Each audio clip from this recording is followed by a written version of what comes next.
And I know they couldn't say it, but I just want to say thank you. Thank you for all the wonderful messages of support from so many of you to their majesties, and also the wonderful wishes you sent to my brother for a speedy recovery. I know he really appreciates it, and thank you. He was always the forgotten prince, the one nobody noticed. But when Prince Edward finally spoke, his words stopped the entire nation cold. With tears streaming down his face, he revealed a devastating secret his mother made him promise to keep. What came next was so shocking, so heartbreaking, that even the royal family couldn't stay silent. You won't believe what he said about the crown, about his brothers, and about the promise he broke. And I know it's unusual that there's only one person who comes up to collect a gold, but that's, I think, a symptom of timing more than anything else. But anyway, congratulations to you, and I hope you enjoyed the experience. Prince Edward stood before the cameras that day with an expression the British public had rarely seen on his face. For decades, he had been the royal family member who kept to the background, the one who attended events without fanfare, who smiled politely and never caused controversy. But on this particular afternoon, something was different. His voice, usually steady and measured, carried a tremor that made viewers across the nation lean closer to their screens. What he said next would send ripples through the monarchy and touch the hearts of millions who had never paid much attention to the quiet prince before. He spoke of burdens carried in silence, of promises made to his late mother, and of a family struggling beneath the weight of centuries of tradition. It was not scandalous in the traditional sense. There were no revelations of affairs or financial impropriety. Instead, it was something far more profound. It was the truth of what it means to be human within an institution that demands perfection. Edward had always been the composed one. While his older brothers made headlines and his sister carved out her own formidable reputation, Edward seemed content to exist in their shadows. He attended engagements, supported his wife Sophie through her own adjustment to royal life, and raised his children away from the intense spotlight that followed other members of the family. To the outside world, he appeared to have found peace in his role as a supporting player in the royal drama. But those who knew him well understood that, beneath that calm exterior lay a deeply sensitive soul. His mother, Queen Elizabeth, had recognized this quality in her youngest son from an early age. She saw how he absorbed the emotions around him, how he noticed the small moments of tension that others missed, and how he carried the weight of family discord even when it had nothing to do with him directly. The years following his mother's death had been particularly difficult for Edward. The Queen had been the gravitational force holding the family together, the one person whose presence commanded respect and whose word could settle disputes before they escalated. Without her, the fault lines that had always existed within the family became more visible. The relationship between Prince William and Prince Harry, once close despite their differences, had deteriorated to the point where they could barely occupy the same room. King Charles, newly ascended to the throne, carried the dual burden of grief for his mother and the enormous responsibility of the crown. The family gatherings that once held at least the appearance of unity now felt strained and uncomfortable. Edward watched all of this unfold with growing concern. He saw his brother Charles aging rapidly under the pressure of kingship, the weight of expectation etched into every line on his face. He observed William transforming from the more relaxed prince into someone who seemed perpetually tense, always aware of the cameras, always conscious of the legacy he would inherit. And Harry, perhaps the one Edward worried about most, had chosen to step away entirely, building a new life thousands of miles away in California. The palace had become a place of echoes rather than warmth.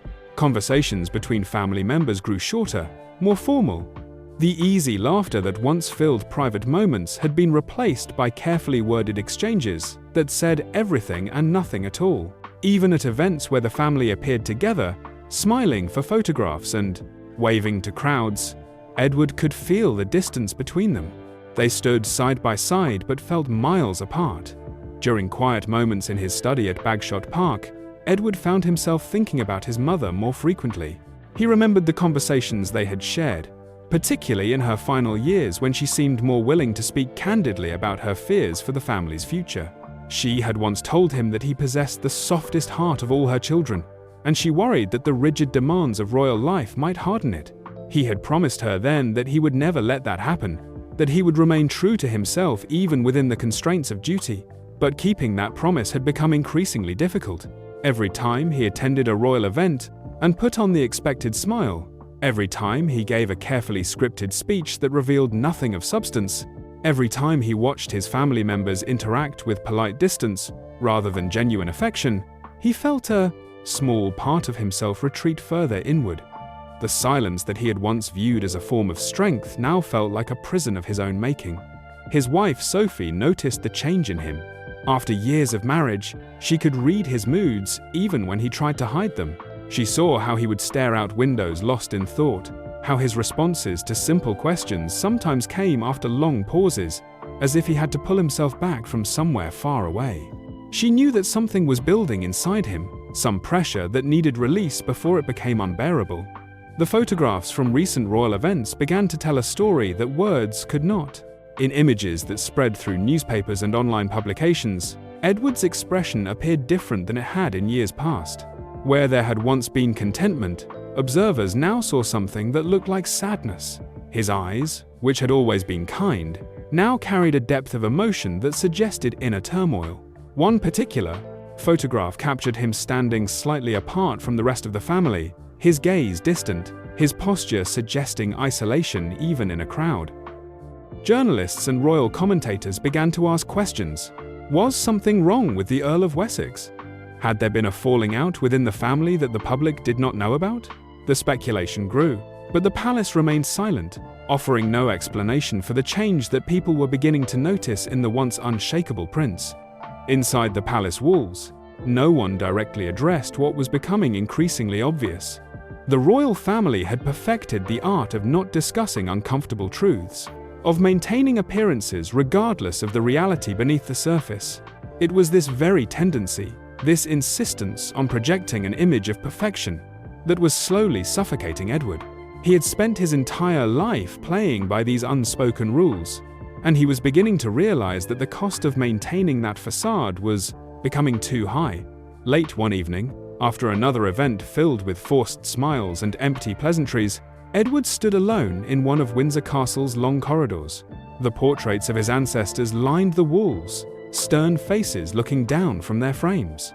He wondered if any of them had ever felt as he did now, trapped between duty and authenticity, between loyalty to an institution and loyalty to one's own heart. The weight of history pressed down on him. Generations of royals who had sacrificed their personal desires for the sake of continuity and tradition. His hand trembled slightly as he reached out to touch the frame of his mother's portrait. Her painted eyes seemed to look directly at him, and for a moment he could almost hear her voice. The words she had spoken to him years ago echoed in his mind with new clarity. She had asked him to protect the heart of the family, not the institution itself, but the love and connection that should bind them together. He realized then that he had been failing in that promise, not through lack of trying, but through his silence. The breaking point was approaching, though Edward did not yet fully understand it. All he knew was that something inside him was shifting, that the careful control he had maintained for decades was beginning to crack. The question was no longer whether he would speak, but when, and what the consequences of breaking his silence would be. Edward had entered the world as the youngest child of Queen Elizabeth and Prince Philip, arriving into a family where roles and expectations had already been firmly established. His older siblings had carved out their identities before he could even walk. Charles was the heir, carrying the weight of future kingship from birth. Anne had developed into a no-nonsense, hard-working royal who seemed immune to criticism. Andrew had been the charming favorite, at least for a time. And then there was Edward, the quiet one who seemed almost an afterthought in the grand scheme of royal succession. From his earliest years, Edward learned to observe rather than demand attention. Family gatherings were loud affairs filled with strong personalities and confident voices. Charles would be absorbed in serious conversations about duty and responsibility. Anne would speak her mind with characteristic directness. Andrew would entertain everyone with his stories and easy charm. Edward found his place on the periphery of these scenes, watching, listening, absorbing everything while contributing little. It was not that he lacked intelligence or opinions. Rather, he seemed to instinctively understand that in a family of such dominant characters, there was no space left for his quieter nature. His parents noticed his reserved temperament, but interpreted it in different ways. Prince Philip, a man who valued action and decisiveness, sometimes seemed puzzled by his youngest son's introspective nature. The Queen, however, understood Edward in ways that others did not. She recognized in him a sensitivity that could be both a gift and a burden. During the long afternoons at Balmoral or Windsor, when the rest of the family was engaged in more boisterous activities, Elizabeth would often find Edward in quieter pursuits. He might be reading in a corner of the library, sketching in the gardens, or simply sitting and thinking. It was during these quieter moments that mother and son formed a bond that would define Edward's life. The Queen would join him, and they would talk about things that went beyond royal duty and public expectations. She told him once that he saw the world differently than his siblings, that he noticed details and emotions that others overlooked. She said this was a precious quality, but she also warned him that such sensitivity could become painful in a world that often demanded emotional distance. The words that stayed with Edward most powerfully came during one of these intimate conversations. His mother had looked at him with an expression that mixed love and concern, and told him that he had a heart too soft for the throne. At the time, Edward was not entirely sure what she meant. He was far enough down the line of succession that the throne seemed an abstract concept rather than a real possibility. But as he grew older, he came to understand that she was speaking about something deeper than succession. She was telling him that the emotional armor required to wear a crown did not come naturally to him, and perhaps never would. School years brought their own challenges. While his siblings had navigated their education with varying degrees of success and scandal, Edward moved through his academic life quietly and competently. He was bright enough, his teachers noted, but he lacked the assertiveness that might have made him stand out. In a family where every achievement and failure was scrutinized by the press, Edward's steady but unremarkable progress was almost a relief to palace officials. At least he was not causing problems. But this very lack of problems contributed to a growing sense that Edward was somehow less significant than his siblings. The press wrote about Charles's future, Anne's work ethic, and Andrew's romantic entanglements. Edward was mentioned in passing, if at all. He became known in some circles as the Forgotten Prince, a label that hurt more than he ever let on. To be overlooked when you are trying to cause trouble is one thing. To be overlooked when you are simply trying to exist is quite another. The arrival of Sophie Rhys-Jones in his life marked a turning point. She was not from an aristocratic background, did not move in royal circles, and had no particular interest in the trappings of monarchy. What drew Edward to her was precisely this quality of being grounded in a world outside palace walls. Sophie saw him not as a prince or as the youngest son of the Queen, but simply as Edward. Their courtship was quiet and genuine, built on conversation and companionship, rather than the grand romantic gestures that characterize some royal relationships. When they married, Edward felt for the first time that he might be able to create a life that was authentically his own. He and Sophie could build something together that existed somewhat apart from the relentless machinery of royal obligation. They would raise their children with as much normalcy as possible. They would support each other through the peculiar challenges of royal life, while maintaining their own sense of identity and purpose. However, the early years of their marriage brought Edward face to face with harsh realities. His attempts to forge his own path, including ventures into television production and various business endeavors, were met with skepticism and criticism. The press, which had largely ignored him before, now seemed eager to point out his failures. Every misstep was analyzed and compared unfavorably to the work of his siblings. Articles questioned whether he had any real purpose within the modern monarchy. Some commentators suggested that he simply did not have the presence or the drive necessary to justify his position. These criticisms cut deeply, though Edward rarely showed it publicly. He would read the articles and hear the whispers, and each one reinforced a painful narrative that he had been trying to escape since childhood. He was not enough. He did not fit the mold. He lacked the qualities that made a royal truly royal. Sophie would find him some evenings sitting in silence, the weight of inadequacy pressing down on him. She would remind him that he did not need to be loud or flashy to have value, that quiet dedication and genuine care mattered more than headlines. He wanted to believe her, but the voices of doubt were persistent. The death of Queen Elizabeth changed everything in ways both obvious and subtle. The nation mourned the loss of a monarch who had reigned for 70 years, a constant presence through decades of change. For Edward, the loss was far more personal. His mother had been his defender, the one person who truly understood and appreciated his gentler nature. She had never asked him to be someone he was not. Her passing left a void that went beyond grief. It removed the one stabilizing force that had held the family together through all its conflicts and controversies. In the months following her death, Edward watched his family struggle with their new reality. Charles, now king, seemed to age overnight under the burden of responsibility. The easygoing moments that had occasionally broken through his serious demeanor became increasingly rare. William, next in line, began to show the same signs of strain. The weight of future kingship was already changing him, making him more guarded, more conscious of every word and gesture. The rift with Harry, which had been painful but perhaps mendable while the Queen lived, now seemed permanent and unbridgeable. Family gatherings became exercises in careful politeness, rather than genuine connection. Conversations stayed safely on the surface, avoiding any topic that might reveal the tensions bubbling underneath. Edward found himself playing the role of peacekeeper, smoothing over awkward moments, filling silences with pleasant but meaningless chatter. It was exhausting work, and ultimately futile. You cannot force connection where trust has been broken. You cannot manufacture warmth in rooms that have grown cold with resentment and misunderstanding. What troubled Edward most was not just the present dysfunction, but what it represented about the institution itself. The monarchy demanded so much from those born into it.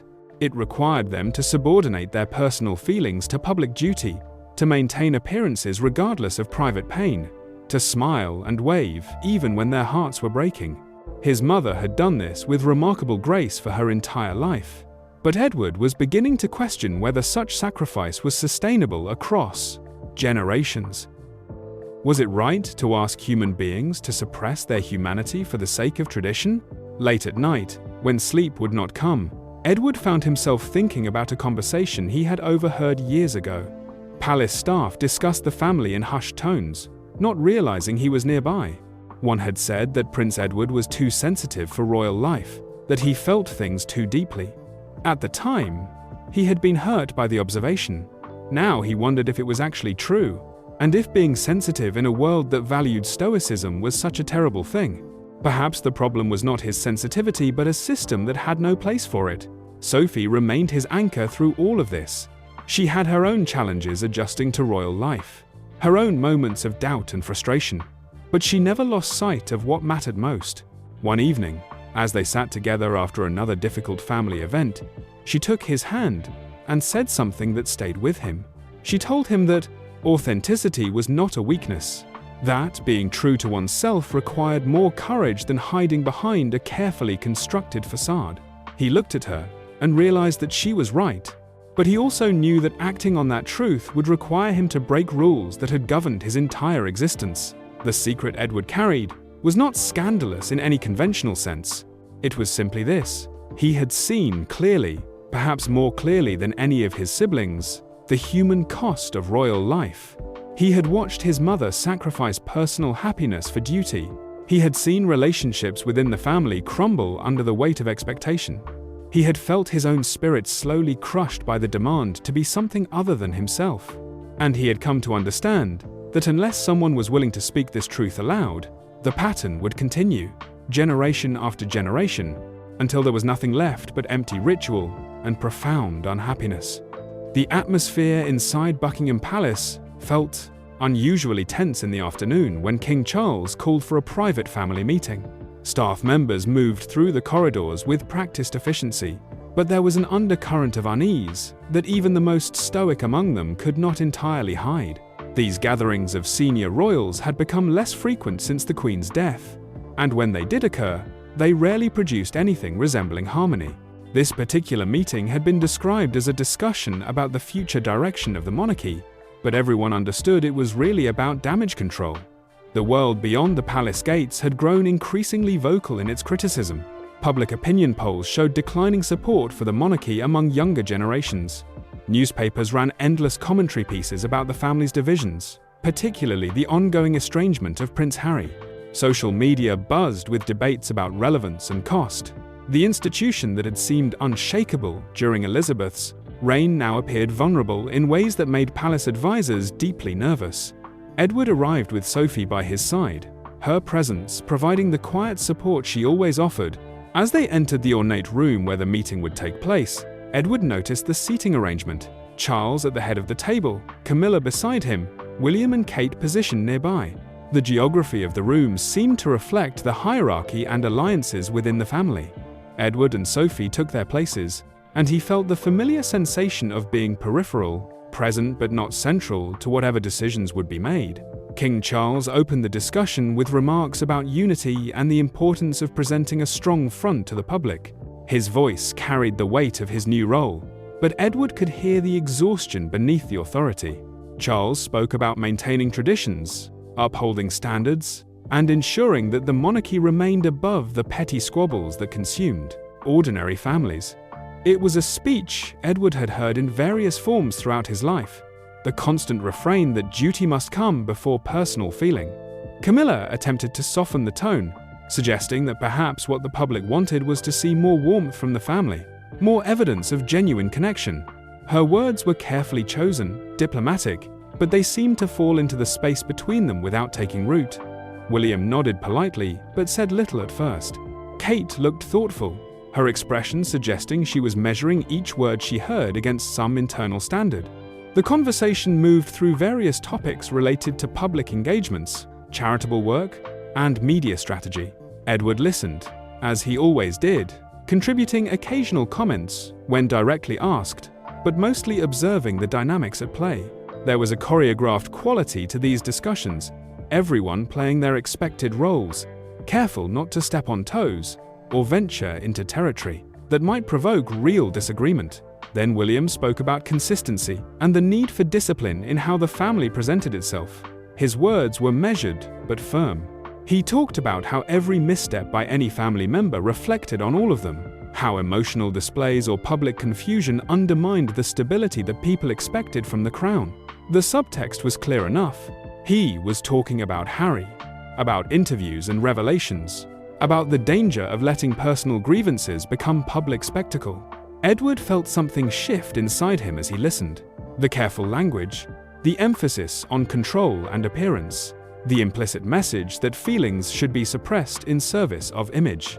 It was everything he had been struggling with, distilled into a few precise sentences.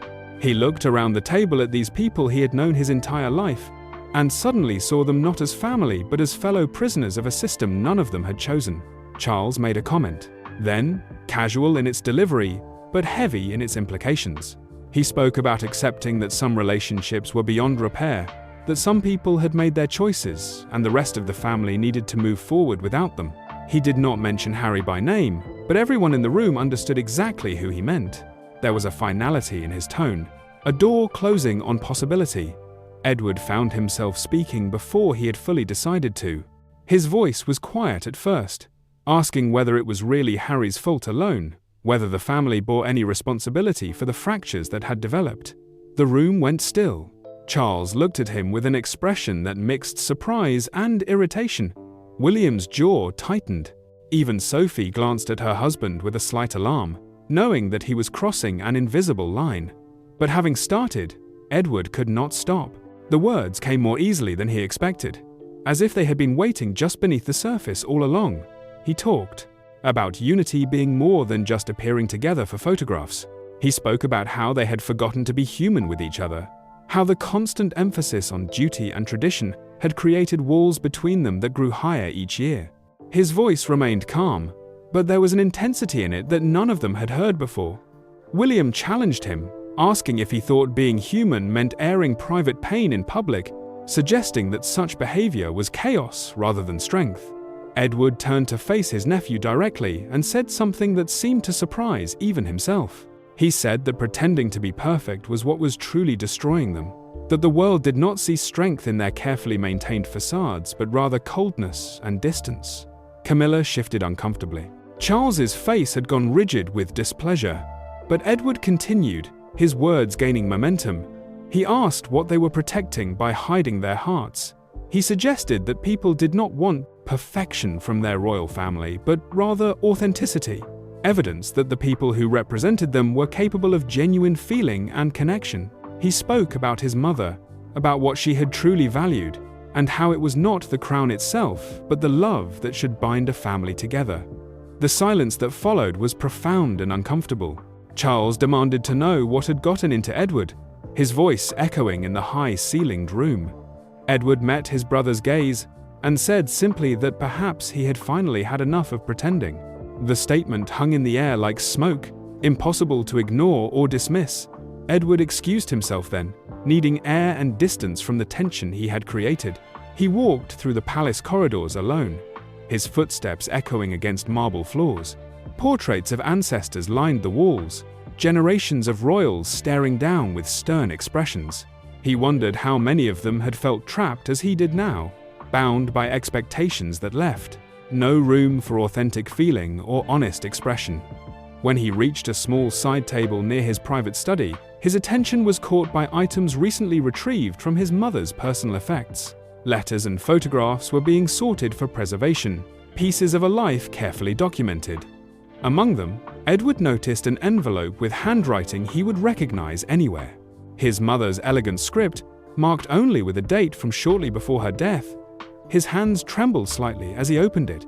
The paper still carried the faint scent of her perfume, a detail so intimate and specific that it nearly undid him. He read her words slowly, absorbing each sentence. She had written about her fears for the family's future, about her hope that they would protect not the institution but each other. She worried that the crown might divide them more than it united them. She spoke of love being more important than duty, of humanity mattering more than tradition. One phrase struck him with particular force. She had written that someone needed to protect the heart of the family, not the image or the legacy, but the actual bonds of love and connection that made them more than just figureheads. Edward pressed the letter to his chest, his eyes filling with tears he did not try to stop. Her words felt like both a comfort and a charge, a final request from a mother who had understood what truly mattered even as she spent her life serving an institution that often demanded the opposite. He stood there for a long time, the letter in his hands, understanding that something fundamental had shifted. The confrontation at the family meeting had not been planned, but it had been inevitable. Years of suppressed feeling and unspoken truth had finally found their way to the surface. Edward knew he could not go back to the careful silence that had defined his life. His mother's letter made clear what she had wanted from him, and it was not dutiful compliance but rather the courage to speak truth even when it was uncomfortable. That night, Edward barely slept. He walked the palace corridors until dawn, the letter still clutched in his hand, knowing that what came next would change everything. The documentary interview had been scheduled weeks ago, meant to be a gentle tribute to royal service and family legacy. But Edward now understood it would become something entirely different. It would become the moment when he finally kept his promise to his mother, not by maintaining silence, but by breaking it. When the day of the filming arrived, the grand drawing room had been transformed into a television studio. Lights were positioned carefully, cameras set at flattering angles, every detail designed to project the dignity and grace expected of royal occasions. Edward sat in the designated chair, composed as always on the outside while his interior world churned with anticipation and fear. The interviewer began with standard questions, the kind Edward had answered countless times before. But this time, when asked about his mother's legacy, something broke open inside him. His voice trembled as he spoke about what she had truly valued, about her fears for the family, about the promise he had made to protect what mattered most. The words came in a rush now, years of silence giving way to raw honesty. He spoke about his mother's final conversations with him, about her worry that the crown would divide those who wore it and those who served it. He revealed her request that he protect the heart of the family, not the throne or the institution, but the love between them. And then, with tears streaming down his face, he admitted that he had failed her. He had watched the family fracture, had seen warmth replaced by cold formality, had witnessed siblings who could barely look at each other without pain or resentment. The camera captured every moment, every tremor in his voice, every tear that fell. The interviewer sat frozen, clearly unprepared for such raw emotion from a member of the royal family. Staff members in the room looked at each other with alarm and uncertainty, unsure whether to stop the filming or let it continue. Sophie watched her husband with tears in her own eyes, loving him for his courage, even as she feared what consequences might follow. Edward continued speaking, the words pouring out as if a dam had burst. He talked about Charles struggling under impossible burdens, about William being slowly crushed by the weight of future kingship, about Harry living in self-imposed exile because staying had become unbearable. He spoke about how the family had forgotten to simply be human with each other, how duty had become an excuse for emotional distance, how the crown had demanded so much that there was nothing left for genuine connection. When he finally fell silent, exhausted and shaking, the room remained absolutely still. No one seemed to know what to do or say. Edward looked directly into the camera and spoke his final words. He said that he was tired of pretending, tired of maintaining a facade of perfection when the reality behind it was so painful. He said that perhaps what the world needed to see was not a flawless royal family, but a human one, capable of feeling and failing and, hopefully, healing. The broadcast, when it aired days later, sent shockwaves through Britain and beyond. People watched a prince cry not from weakness, but from love, speaking truths that had been hidden behind protocol for generations. For Edward, sitting at home with Sophie as the program played, there was no sense of triumph, only a deep and profound exhaustion. He had kept his promise to his mother in the only way he knew how, by telling the truth she had been too bound by duty to speak herself. The morning after the broadcast, London woke to a nation transformed by what they had witnessed. Newspapers across the country carried Edward's tear-streaked face on their front pages. Headlines tried to capture what had happened, but words seemed inadequate for the emotional weight of what millions had seen. Social media platforms overflowed with reactions, debates, and an outpouring of sympathy that surprised even the most cynical royal watchers. Inside Buckingham Palace, however, the response was decidedly different. King Charles sat in his private study. The morning papers spread before him, his expression grave. The headline on one read simply, "The Prince Who Dared to Feel." Another asked whether the monarchy could survive such honesty. Charles felt the weight of these questions as both a personal betrayal and an institutional crisis. His youngest brother had done something unthinkable. He had exposed the family's private pain to public scrutiny. Camilla entered quietly, observing her husband's rigid posture. She had watched the broadcast herself and had been moved by Edward's obvious sincerity, but she understood the position Charles found himself in. Charles spoke without looking up from the papers. He suggested that Edward had betrayed the family's trust, that bringing such emotion into matters that should remain private was dangerous.